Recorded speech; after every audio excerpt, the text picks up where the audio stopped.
The Korvax Empire had ruled the galaxy through fear for 300 years, and their method was simple and brutal. Find a new species, attack their weakest settlements, kill civilians without mercy, and demand total surrender. Most species submitted. After witnessing the first attack, because the Korvax made sure everyone saw what happened to those who resisted, 17 entire civilizations had been completely erased from existence, and their worlds turned to ash and glass as warnings to others.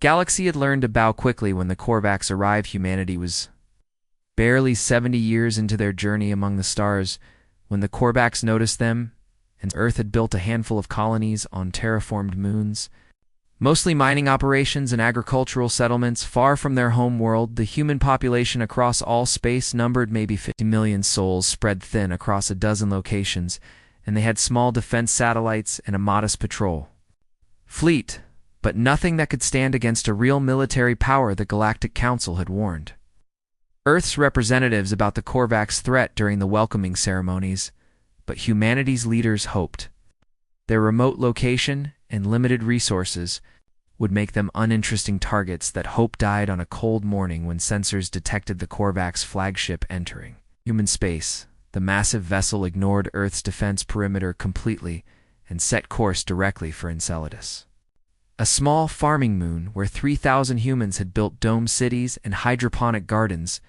Families lived there with children attending school and scientists researching better crop yields, and workers building a future they believed would be peaceful. The Korvax commander didn't bother with warnings or demands before the attack, because the first lesson required maximum shock and horror to break a species' will to resist.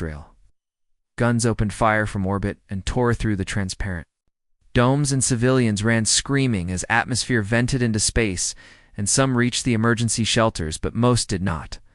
The Korvax broadcast everything across all human communication channels because they wanted Earth to see every moment and understand their helplessness. David Chen grabbed his 7-year-old daughter, Maya's hand, and ran toward the nearest shelter as alarms screamed around them, and she clutched her stuffed rabbit in her other hand and asked why the ceiling was breaking here. Told her everything would be okay, even as he heard the thunderous impacts getting closer, and they were 50 meters from safety when the section above them exploded inward. Security cameras captured the final moment.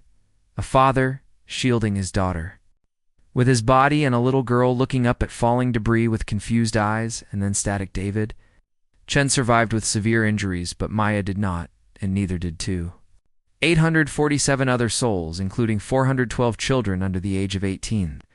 The footage spread across every human world within hours, and billions watched a child die while holding her father's hand and asking innocent questions about why the sky was falling. Korvax allowed 6 hours for the horror to sink in before broadcasting their demands. Earth would surrender unconditionally and integrate into the Korvax Empire or face complete extermination. They gave humanity 48 hours to comply and expected the usual pattern of desperate negotiations and eventual capitulation. The Galactic Council convened an emergency session, and representatives from 70 species gathered to discuss the situation. Though most already knew the outcome, humanity would surrender like everyone else because the alternative was extinction, and the Korvax had proven countless times they were willing to follow through on their threats. Some council members expressed sympathy for humanity's losses, and a few even proposed sending humanitarian aid after the surrender was complete. But none suggested military intervention. The Korvax were too powerful, and the memory of the 17 dead civilizations was too fresh in everyone's memory. Earth's ambassador was a woman named Sarah Okonkwo, who had lost 2 nephews at Enceladus, and she sat quietly through 3 hours of council debate and diplomatic hand-wringing. When finally given the floor to speak, she stood, and her voice was steady and cold as she addressed the Korvax delegation directly. You came to our home and murdered our children to make yourselves feel powerful, she said, and the chamber fell silent because this was not the tone of surrender they expected. You believed killing a 7-year-old girl named Maya Chen would break our spirit and force us to bow. She continued, you thought we would calculate the odds and choose survival over justice like the other species. You've terrorized the Korvax commander, actually laughed at this, and asked if the primitive humans believed they could resist the might of an empire that had conquered hundreds of worlds. Ambassador Okonkwo didn't raise her voice or show emotion, and her next words were delivered with absolute certainty. You have made a grave error, and you will understand soon. The transmission ended, and she walked out of the council chambers without waiting for dismissal or response. Chaos erupted behind her, with delegates shouting questions and demanding explanations, but she was already gone. The Korvax commander broadcast a message, mocking humanity's defiance, and promised that Earth itself would burn if they didn't surrender within the deadline. Across human space, something unprecedented was happening that the Korvax intelligence networks failed to recognize until too late. Every shipyard from Mercury to Neptune shifted to wartime production, and civilian factories began retooling to manufacture weapons and ammunition. Every able-bodied human between 18 and 60 reported to recruitment centers without being asked, in the lines stretched for kilometers. There were no protests or peace movements or political debates about whether war was justified, because something fundamental had unified humanity in a way nothing else ever had. Xenopsychologists studying humanity later identified what the Korvax had triggered. Humans were the only known sapient species to evolve through persistence, hunting, and pack bonding. Their ancestors survived by forming unbreakable group bonds and pursuing prey across impossible distances, and never giving up, no matter how long the chase took. These instincts still existed, buried deep in human DNA, and the Korvax had activated them all at once. Humans bonded with their pack, and their pack was now the entire species, and someone had hurt their young. The 40th Tower deadline approached, and galactic observers expected humanity's inevitable surrender. Instead, Earth's response came in the form of every television screen and communication device across human space displaying the same image simultaneously. Maya Chen's school photo. A 7-year-old girl with dark hair and bright eyes smiling at the camera while holding a drawing she had made of Jupiter's moons. Below the image were 4 words that would become humanity's war cry. For Maya and all, the Korvax waited for the formal surrender document, but it never came. Instead, their sensors detected something that made no tactical sense. Hundreds of human vessels were launching from every colony and heading directly toward Korvax space. These weren't military ships, because humanity's actual navy was still under construction and wouldn't be ready for weeks. These were mining barges with missile pods welded to their hulls, and luxury yachts retrofitted with stolen Korvax weapons, and cargo haulers crewed by volunteers who knew they wouldn't return. The first wave of improvised warships crossed into Korvax territory 72 hours after Maya Chen died, and they broadcast a simple message on repeat: "We are coming for you, and we will never stop." The Korvax commander finally understood that something had gone terribly wrong, but by then the first human attack had already begun. The makeshift human fleet hit the Korvax supply depot at Arcturus Station with the fury of a species that had nothing left to lose. 15 converted mining vessels armed with improvised weapons faced a garrison designed to repel professional military attacks, and by all logical calculations, the humans should have been destroyed in minutes. Instead, they fought like nothing the Korvax had encountered in 3 centuries of conquest. Captain Maria Santos piloted a former ore hauler called Maya's Vengeance straight into the station's shield generator, and her final transmission was her singing a lullaby to her own children. Back on Mars, the shields collapsed, and the remaining human ships poured through the gap, firing everything they had. While broadcasting images of the Enceladus massacre, the Korvax garrison commander ordered an immediate counterattack, but his crews were already psychologically rattled, because these humans weren't retreating when damaged or attempting to surrender. When disabled, they kept firing until their power cores failed, and when weapons stopped working, they rammed their ships into Korvax vessels. The depot fell after 6 hours of continuous fighting, and the Korvax lost 200 personnel and multiple ships to a ragtag fleet that shouldn't have posed any threat. This pattern repeated across a dozen Korvax frontier positions over the next week, and humanity lost hundreds of volunteers, but they kept coming. Meanwhile, Earth's military shipyards were working at a pace that astounded galactic observers who monitored the construction through long-range sensors.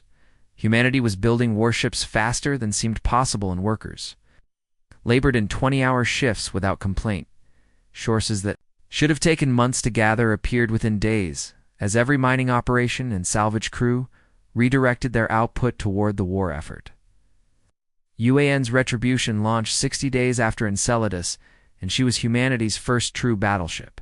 Designed from the keel up for warfare, Admiral James Hawthorne commanded a fleet of 200 vessels that included everything from proper warships to armed civilian craft. Still bearing corporate logos, his orders were simple and came directly from Earth's unified government: destroy Korvax's military capability. Wherever found, and accept no surrender until the Empire ceased to exist. The first major fleet engagement occurred at Draco's 4, where the Korvax maintained a strategic staging area for their southern territorial expansion. Korvax intelligence predicted an easy victory because their force included 12 heavy cruisers and over 100 support vessels against humanity's untested fleet. The intelligence reports failed to account for was how humans fought.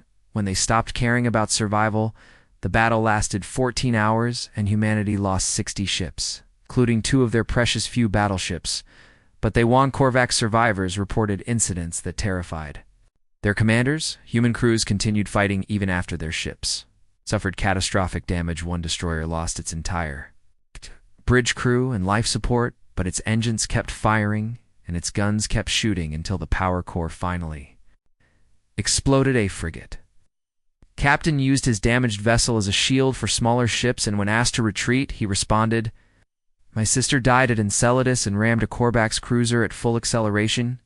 Human pilots manually guided crippled fighters into enemy vessels while screaming Maya Chen's name over open channels. This wasn't warfare as the Korvax understood it, because their species fought for territory and resources and political advantage. Civilized species calculated acceptable losses and surrendered when victory became impossible, because preserving their civilization mattered more than any single battle. Humans weren't calculating anything anymore, and they definitely weren't going to surrender. They were hunting, and the prey was the entire Korvax Empire. 6 months into the war, the Korvax High Command convened to assess a situation that shouldn't exist. K-species they had terrorized into submission was winning. Military analysts presented data that contradicted everything they knew about warfare, and human forces were smaller, and their technology was inferior in almost every category. Yet they kept advancing because they had embraced asymmetric warfare with creativity born from millennia of fighting themselves hidden. Mines destroyed Korvax patrol routes that had been safe for decades, and false flag operations turned Korvax allies against each other's psychological warfare. Broadcasts flooded Korvax communication networks with images of Maya, Chen, and the other Enceladus victims, accompanied by messages promising that every death would be avenged. Human intelligence networks had infiltrated Korvax space with shocking effectiveness, and saboteurs struck supply lines and manufacturing centers with precision that suggested inside help. Most disturbing was the rate at which humanity learned and adapted because they were studying captured Korvax technology and reverse engineering it within weeks, instead of the years that should be required. When the Korvax destroyed a civilian transport carrying human refugees, thinking it would demoralize Earth, the response was swift and brutal. Humanity developed boarding tactics specifically designed to capture Korvax ships intact, and specialized marine units began taking vessels as prizes. Each captured ship meant more technology to study and more tactical data to analyze, and humanity's learning curve was becoming exponential. The Korvax tried their traditional strategy of escalating terror to break enemy morale, and they broadcast executions of human prisoners and destroyed undefended colonies. Atrocity hardened human resolve. Instead of breaking it, when the Korvax executed 50 captured human pilots, humanity responded by publishing the names and faces of every Korvax officer involved and promising personal justice. Those officers were killed within weeks by human special forces teams that infiltrated Korvax military installations that were supposed to be impenetrable. The message was clear: humans would find you wherever you hid, and you would answer for what you did. Meanwhile, human diplomats were quietly meeting with species Korvax had subjugated, and the conversations weren't requests for military alliances. They were offers humanity shared captured Korvax technology with oppressed species, and provided tactical training and intelligence support. Message was simple and compelling. They killed our child and we are going to destroy them, and when we do, you will be free. 3 subjugated species launched coordinated rebellions exactly 1 year after Enceladus, and the timing was no coincidence. Human intelligence had planned the uprisings to force the Korvax to divert military resources from the main front. Korvax fleets rushed to suppress the rebellions. They found human warships waiting at the weakened defensive positions. It was a trap within a trap, and the Korvax lost an entire sector fleet to the combined Assault Admiral Hawthorne's tactical reports. Became required reading at military academies across the galaxy because he was demonstrating principles of total war that most civilized species had. Abandoned millennia ago, humanity didn't pause for diplomatic overtures or respect traditional ceasefires, and they didn't distinguish between military and logistical targets. If every Korvax facility that supported the war effort became legitimate prey, and humanity pursued with relentless efficiencies. Korvax High Command attempted peace negotiations 18 months into the war, and they sent an envoy under diplomatic immunity to offer a cessation of hostilities and territorial concessions. Earth's response came from David Chen, who had survived Enceladus but lost everything that mattered. He listened to the Korvax offer without expression, and when they finished speaking, he asked a single question: "Can you return my daughter to life?" The Korvax envoy admitted they could not, and Chen's response ended the negotiation. "Then we have nothing to discuss, and the war continues." The envoy protested that continued fighting would cost millions of lives on both sides, and surely reasonable beings could find compromised. David Chen stood, and his voice carried the weight of every parent who had lost a child at Enceladus. "You came to our homes and murdered our children to demonstrate your power, and you expected us to submit like frightened animals, and you were wrong." He leaned forward, and his eyes held nothing but cold determination. "We are going to dismantle your empire piece by piece, and we will hunt every leader and every officer who participated in the Enceladus attack until justice is complete." The envoy left without achieving anything, and reported back that humanity was beyond reason. What the Korvax couldn't understand was that humanity was being perfectly reasonable by their own standards. Someone had killed their children, and pact justice demanded absolute retribution across human space. The war effort continued. With mechanical precision, in factories, produced weapons in shipyards, launched vessels and recruitment centers processed volunteers, every human world displayed Maya Chen's picture in public spaces, and her smile reminded everyone why they fought. The galaxy watched in fascination and horror as a young species demonstrated what total war actually meant when prosecuted by beings who would evolve to hunt prey across continents. The Korvax Empire had terrorized civilizations for 3 centuries now. They were learning what it meant to be the prey. 2 years after Maya Chen died, the Korvax Empire faced military pressure on 17 different fronts, and none of them were collapsing. Despite overwhelming force, Admiral Hawthorne had divided humanity's growing fleet into rapid response groups that struck like persistence hunters, hit hard and fade away, and hit again before the enemy could recover. The Korvax possessed superior technology and larger fleets, but humans fought with advantages that technology couldn't counter. They needed less sleep than most species, and could function under stress conditions that would break other beings. Mentally, human ship crews rotated through combat operations with minimal rest periods and maintained fighting efficiency that shouldn't be biologically possible. Korvax commanders discovered that destroying human ships didn't demoralize the survivors because it made them fight harder. Every lost vessel meant friends dead, and every dead friend meant another name added to the growing list of reasons for vengeance. The war had become personal for every human involved, and personal motivation proved stronger than imperial discipline. Humanity's research divisions were learning at an accelerating pace and captured Korvax weapons were being improved. With human modifications, Korvax plasma cannon designed for long-range bombardment was reconfigured by human engineers for close quarters. Devastating effect. Korvax stealth technology was combined with human electronic warfare tactics to create reconnaissance drones that could map entire enemy fleets undetected. Every Captured ship meant more knowledge, and every battle provided tactical data that human analysts studied obsessively. Korvax had centuries of military doctrine, but humanity had thousands of years of fighting themselves, and those lessons translated well to interstellar warfare human. Special forces adopted tactics from ancient Earth warriors, Mongol feigned retreats, and Viking berserker assaults and Zulu encirclement. Maneuver Scorf's officers found themselves facing strategies their military academies had never considered, because no civilized species fought like cornered animals anymore. Except humans weren't cornered, and they were definitely hunting the psychological warfare campaign intensified as human intelligence operations flooded Korvax networks with carefully crafted messages. They published detailed biographies of Enceladus victims with pictures and stories about who these people had been. Maya Chun's love of drawing was shared across the galaxy, alongside her artwork showing imagined alien friends playing together peaceful Korvax.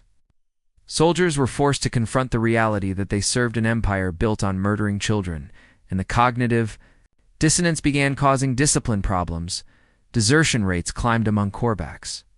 Frontier forces and some outposts surrendered without fighting when human fleets arrived. The Korvax High Command responded with harsh measures and executed deserters publicly. An increased political officer presence on all vessels.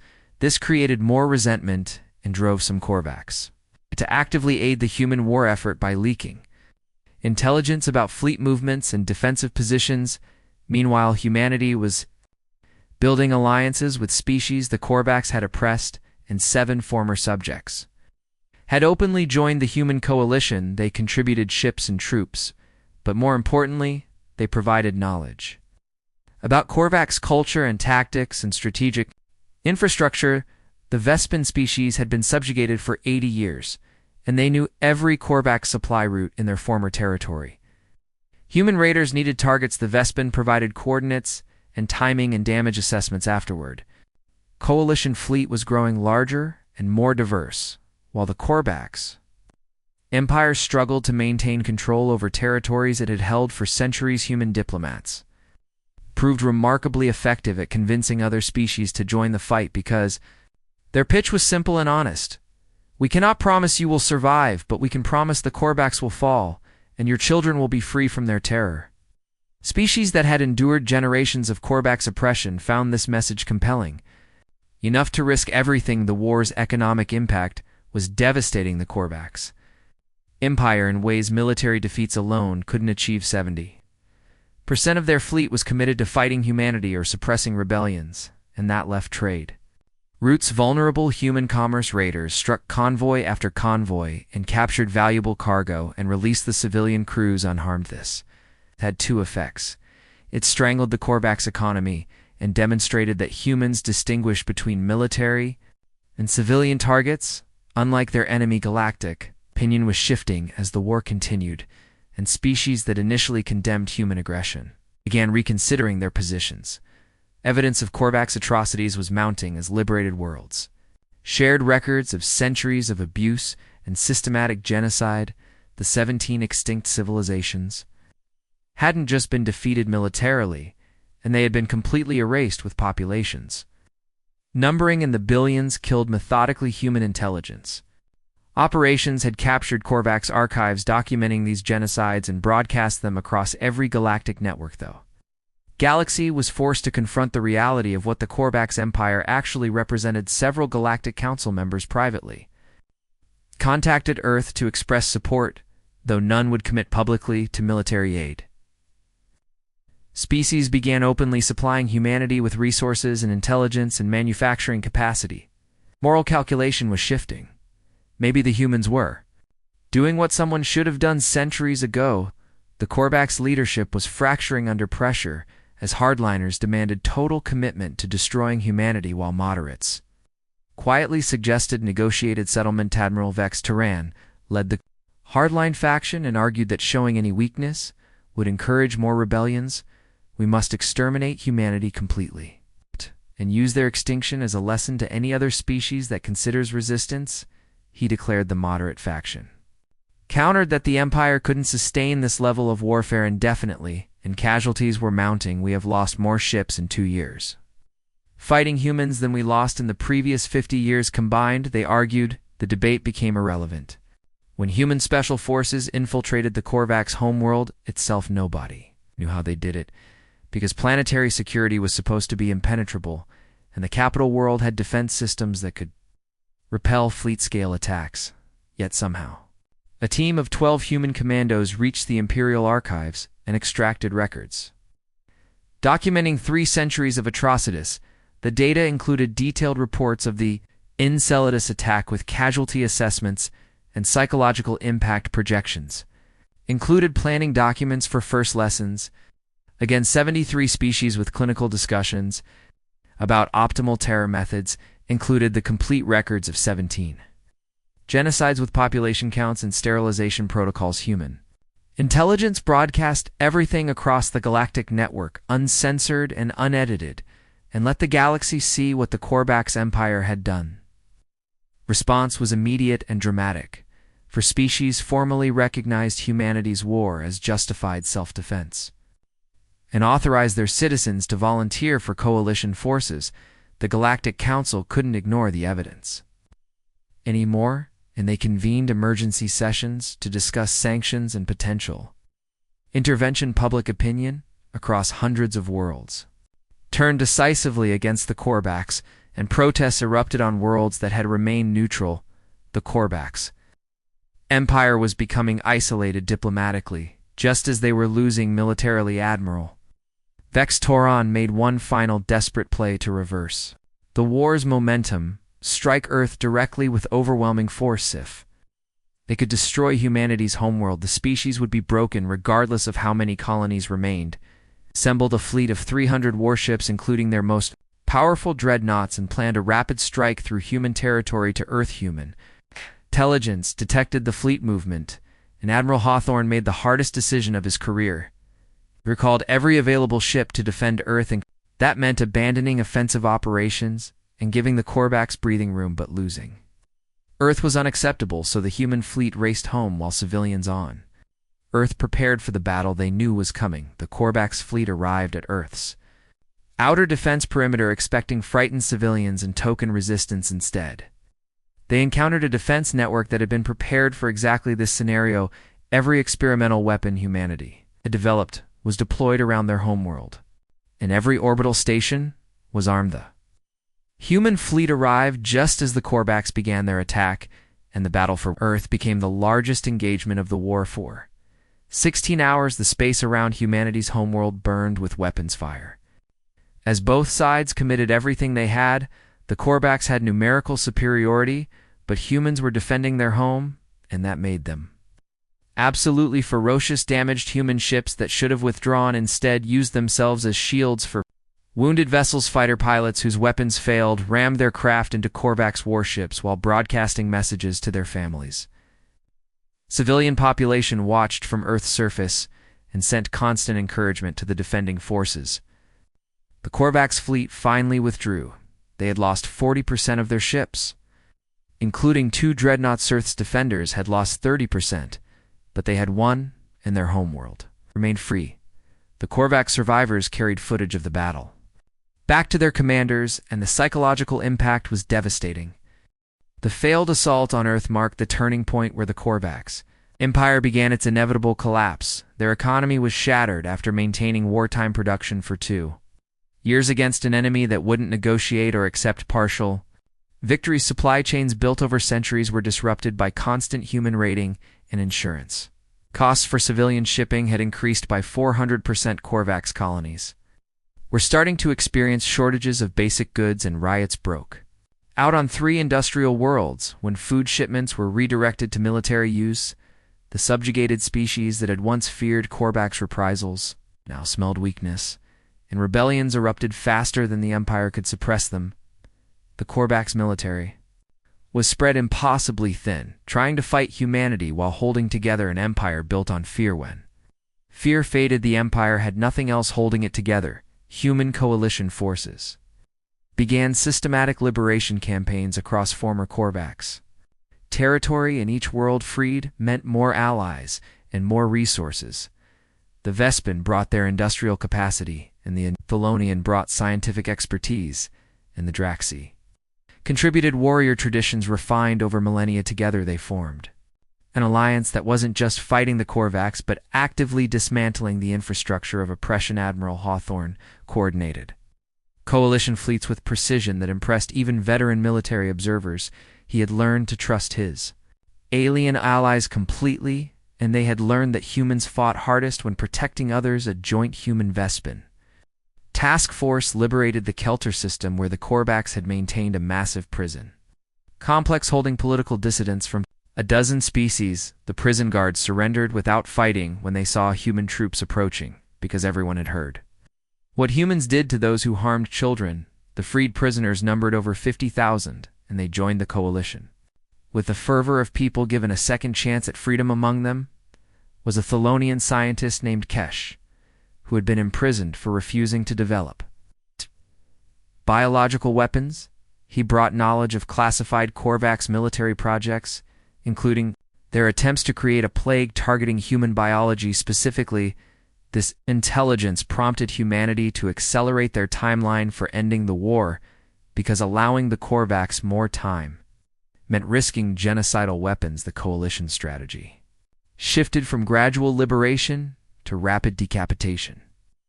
Strike the command structure and let the Empire collapse from within. Human intelligence had spent 2 years mapping the Korvax power structure and identifying key individuals responsible for policy decisions. Special operations teams received target lists with names and locations, and instructions were clear: capture if possible, but eliminate if necessary. The Korvax leadership went into hiding as human hunter-killer teams picked off military commanders and civilian officials who had participated in atrocities. Admiral Vex Turan was found on a supposedly secret Korvax base, and he chose suicide rather than face human justices. Final message condemned humanity as barbarians who fought without honor or civilization. The irony of a leader who had ordered the deaths of billions calling anyone else barbaric was not lost on galactic observers. The Korvax government attempted one final diplomatic solution and sent an envoy to Earth under multiple layers of diplomatic immunity. They offered everything except what humanity actually demanded: full surrender and war crimes accountability. The offer included territory worth trillions of credits and technology transfers that would advance human science by decades. They offered permanent peace treaties and economic partnerships and formal recognition of humanity as a major galactic power. Earth's government designated David Chen as humanity's representative for the negotiation. He had spent 2 years working with refugee services, helping families who had lost loved ones in Korvax attacks. His wife Sarah had committed suicide 1 year after Enceladus, because the grief of losing Maya had become unbearable. Understood loss in ways that made him both the perfect and worst choice for diplomatic talks. The Korvax envoy was a civilian official named Krell, who had opposed the Enceladus attack within his government, but been overruled. He genuinely believed he was offering humanity more than any species had ever gained through warfare.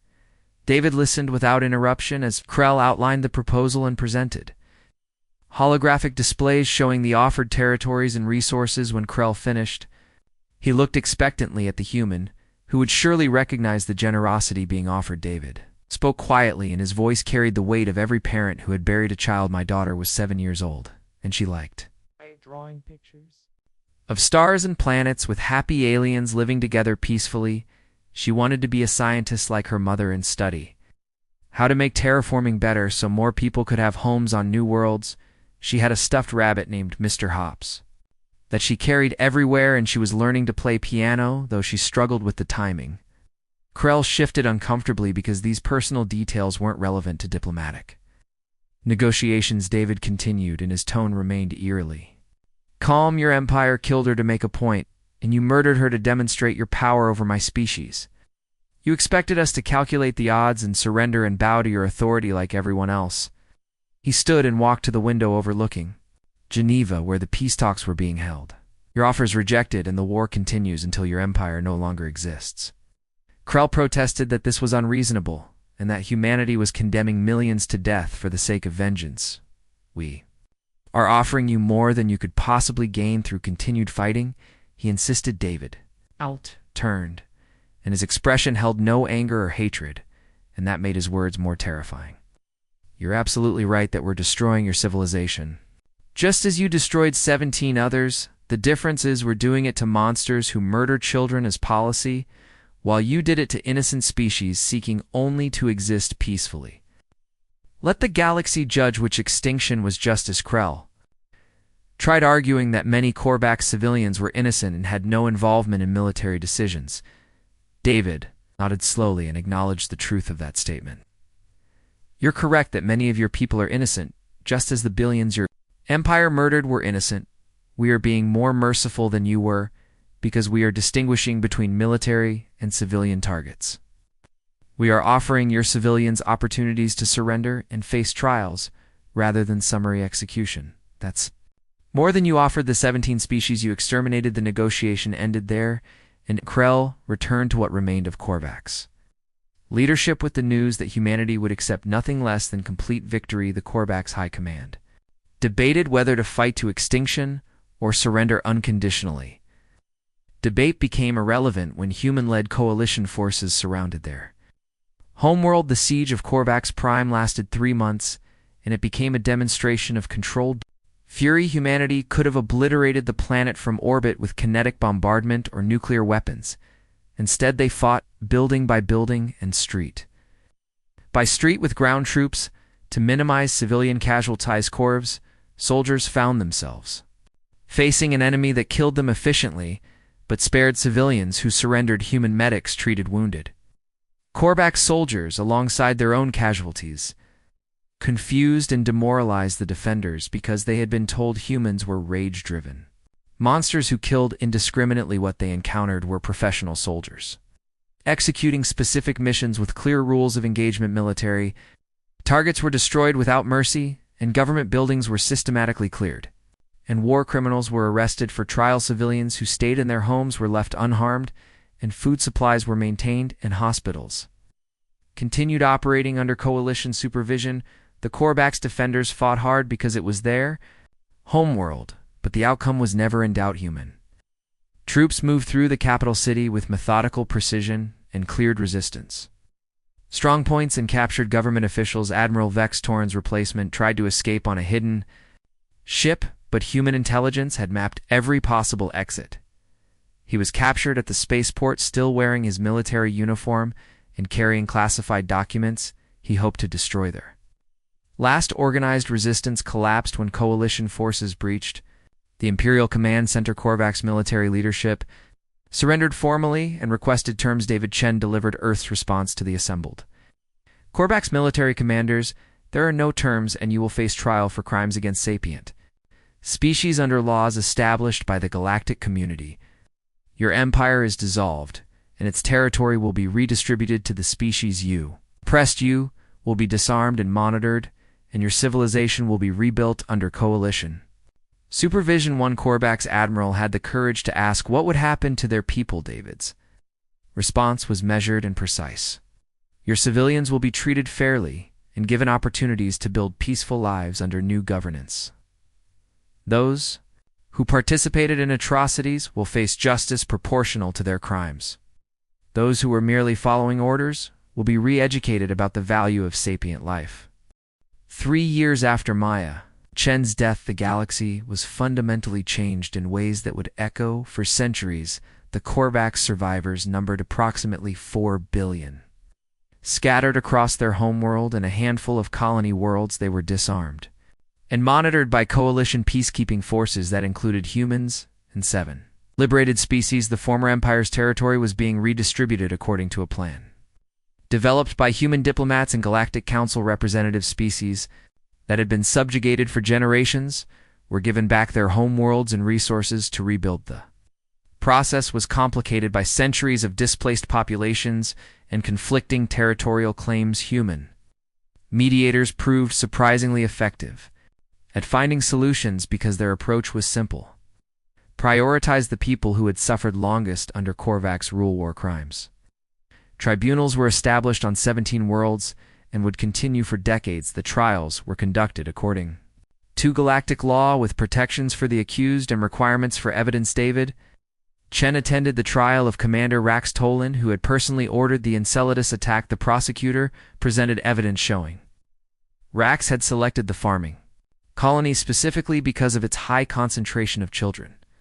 We calculated that attacking a settlement with many young would break human morale most efficiently. Rax testified without emotion. David sat in the gallery and listened as the commander described Maya's death as a tactical decision. When given opportunity to address the court, David spoke for 20 minutes about his daughter. He described her love of drawing and her kindness to other children and her dream of making the galaxy better. Then he described finding her body in the wreckage and how his wife had never recovered from the loss. Judges sentenced Commander Rax to life imprisonment on a penal colony where he would work to repair damage the Korvax had caused. It was an execution, but David found some measure of peace in knowing Rax would spend his remaining years understanding what he had destroyed. The galactic community watched humanity's conduct during the occupation with interest and some apprehension. Humans had demonstrated terrifying capacity for warfare, and now they controlled significant territory and commanded respect through military power. Several species proposed preemptively limiting human expansion or mandating disarmament. The proposal gained traction among species that feared humanity might become what the Korvax had been. A delegate from the Vespin species stood before the Galactic Council and delivered a speech that ended the debate. The Korvax terrorized this galaxy for 300 years. We all knew what they were doing. We condemned them in diplomatic language, but none of us acted because we were afraid. They killed a human child, and within 3 years their empire was ashes. The Vespin delegate paused and looked around the chamber at representatives from hundreds of species. Remember that before you threaten Earth. Remember that humans don't make empty threats, and they don't forget who hurts their young. Remember that you didn't stop the Korvax, but humanity did. The motion to contain humanity died immediately, and no similar proposal was ever seriously considered. Instead, the Galactic Council offered Earth observer status with a path to full membership. Humanity declined a permanent Security Council seat because they were focused on rebuilding and mourning Admiral Hawthorne, tired from military service and dedicated his remaining years to establishing defensive alliances. We fought to end tyranny, but we must ensure it never returns, he said in his farewell address. The human military reduced in size but maintained sufficient force to honor mutual defense treaties with liberated species. Young humans still joined the service in large numbers, and their training emphasized both combat effectiveness and restraint. The military academies taught Maya Chen's story as a lesson in why they fought and who they protected. In Enceladus, where Maya had died, the coalition erected a memorial listing every victim's name. The monument was designed by Thelonian architects and built by Vespin engineers and funded by contributions from dozens of species. It became the most visited site in human-controlled space, with millions making pilgrimages annually. David Chen tended the memorial garden that surrounded the monument, and he spent his days maintaining the flowers and speaking with visitor school groups came regularly, and children would ask about the girl whose death had changed the galaxy. He always told them about Maya's life rather than her death. She loved drawing and imagined a future where different species were friends. He would say she believed people could be better than they were. The children would ask if he was sad, and David never lied to them. Every single day he answered honestly, "But I'm also grateful that her death meant something, and that children like you can grow up without fearing monsters like the Korvax." The galactic community established new protocols in the war's aftermath, formerly called the Enceladus Conventions. Though everyone knew them as Maya's Lotha, conventions made targeting civilian populations a crime requiring immediate intervention by the galactic community. Specifically, targeting children carried penalties severe enough to unite species that normally disagreed on everything. No one wanted to discover what humanity would do if it happened again. The Korvax survivors struggled to rebuild their civilization under coalition supervision. Many younger Korvax were horrified to learn the truth about their empire's actions. They had been taught they were bringing order to chaotic species and protecting civilization from barbarism. Learning their government had committed genocide against 17 species and terrorized hundreds more was Psychologically devastating human administrators worked with reformed Korvax to establish educational programs teaching accurate history. It was uncomfortable work, but necessary for preventing future atrocities. Some Korvax embraced the truth and worked toward redemption, and others refused to accept their species' guilt. David Chen visited a Korvax school once, at the request of their reformed education ministry. He spoke to students about Maya and showed them her drawings and explained what her death had meant. Young Korvax asked why he didn't hate all of their species for what happened. David considered the question carefully before answering. I hate what your leaders did, and I hate the empire they built on suffering, but you didn't build that empire, and you're not responsible for crimes committed before you were born. You are responsible for what you do with the knowledge of what happened. The students listened, and some cried, and all of them understood that Maya's death was real and not propaganda. Years passed, and the immediate wounds of war began healing. Though scars remained, humanity established formal diplomatic relations with 43 species and mutual defense treaties with 17 human colonies. Expanded carefully with attention to environmental impact and indigenous species, writes the lessons of the Korvax War had taught humanity that power required responsibility, and the 20th anniversary of Enceladus memorial services were held across human space and on dozens of allied worlds. David Chen was 91 years old, and his health was failing, but he insisted on attending the ceremony. He stood before the memorial and looked at Maya's name, carved in stone and surrounded by flowers. Young reporter asked if he was glad the Korvax were defeated and their empire destroyed. It was the same question he had been asked countless times over 2 decades, and his answer never changed. I'm glad the galaxy is safer, and I'm glad children can grow up without that fear, but I would trade every victory and every moment of vengeance for one more day with my daughter. He touched the memorial stone where Maya's name was engraved. Remember that when you grow up and have power, he told the young people gathered around, the cost of justice is sometimes higher than we can afford to pay. We won the war, but I lost everything that mattered. That night, David Chen died peacefully in his sleep, and humanity mourned the man who had become the face of their grief and determination. Funeral was attended by representatives from every species that had fought alongside humanity. The Vespan ambassador spoke of David's unwavering commitment to justice, tempered with mercy. The Thelonian representative praised his dedication to ensuring Maya's death meant something beyond vengeance. Admiral Hawthorne gave the final eulogy, and his words summarized what David had meant to humanity. He showed us how to grieve and how to fight and how to win without becoming the monsters we defeated. He never let us forget why we fought or who we fought for. He carried grief that would have broken most people and used it to build a better galaxy. David was buried at Enceladus beside his wife and daughter. Inscription on his marker read simply, Father of Maya and Defender of Children. Across the galaxy, civilizations remembered what happened when someone killed a human child. They remembered that humanity had dismantled an empire that terrorized the stars for 3 centuries. They remembered that humans fought with precision and mercy when possible, but with absolute commitment when protecting innocence. The memorial on Enceladus stood as a reminder and warning. Its inscription was visible from space. To any ship approaching the moon, here lie the souls of Enceladus. They were loved. They are remembered. They will be avenged always.